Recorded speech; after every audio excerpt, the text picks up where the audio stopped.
Alloh taolo Qur'oni Karimda A'udhu billahi minash shaytonir rojim Ya ayyuhallazina amanu awfu bil uqud Sadaqallohul azim. Ey iymon keltirganlar, bitim ahdlarga vafo qilingiz deydi. Alloh taolo ey insonlar deb boshlagan oyatlarida biror bir narsaga buyurmaydi. Mana Qur'onni o'qiymiz, tafsirlarni o'qing, qarang. Ya ayyuhan nasu degan so'z kelsa, ey insonlar degan so'z kelsa, jumla kelsa, u taklif bo'ladi.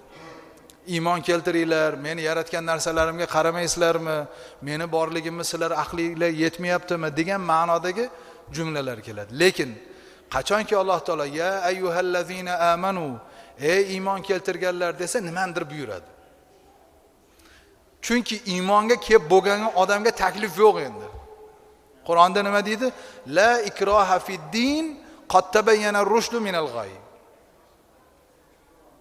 Dinga majburlash yo'q. Bir insonni bo'yindan ushlab kirasang ham kirasan, kirmasang kirmaysan deyish yo'q. Bo'ldi endi. Nimaga? Qad tabayyana ar-rushd. Batahqiq rushd bayon bo'ldi. Inson ozgina aqlni yuritsa bo'ldi endi. Lekin dinga kirgandan keyin bor. Musulmon bo'ldingmi endi? Endi namoz o'qi deysiz. Endi roza tut deysiz. Va hokazo. Dinga majburlash yo'q, dinda bor lekin. Demak, Alloh taolo nima uchun ey iymon keltirganlar deb turib buyurdi? Mana Ramazonda aytamiz, ya ayyuhallazina amanu kutiba alaykumus-siyam. Ey iymon keltirganlar, roza farz bo'ldi.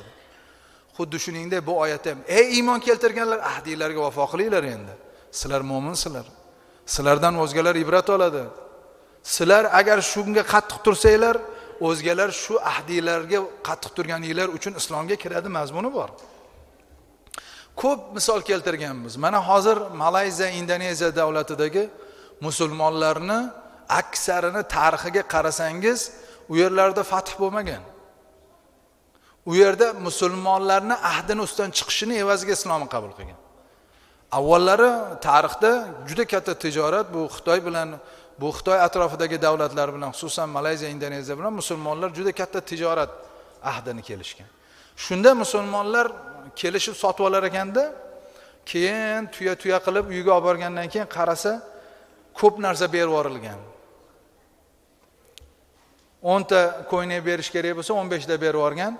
Yanagi safarda kelganda o'sha insonlarni topib, "Voy, biz kelishuvimizda 10 ta ko'ylakka to'lov qilganman, lekin sen 15 ta ko'ylak berib yuborsan deb 5 tasini qaytarib berar ekan." Birgina misol.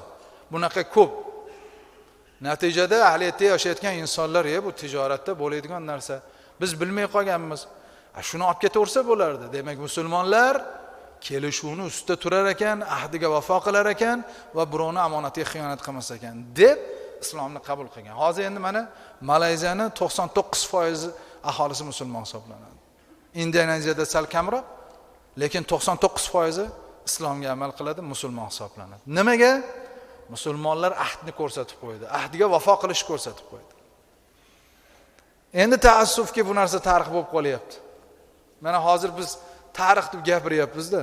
Aslida bu Payg'ambar alayhisalom davrida o'rgatilingan bo'lsa, 2-asrda ham shu ish bo'lish kerak, 5-asrda ham shu bo'lish kerak, 14-asrda ham shu bo'lish kerak. Nima uchun bunday voqealarni biz ibrat o'laroq gapiradigan bo'lib qoldik? Sabab biz mana shu ahdga vafo qilishdan biroz uzoqlashib qolayotganligimiz uchun. Hozir bu narsani gapirib bersangiz, ba'zi zo'r bo'lgan ekan deydi. Yo'q, zo'r bo'lgan ekan emas, bugun ham shu narsa bo'lish kerak. Bugungi musulmon bilan o'sha davrdagi musulmonlarning farqi bo'lish kerakmi desa yo'q.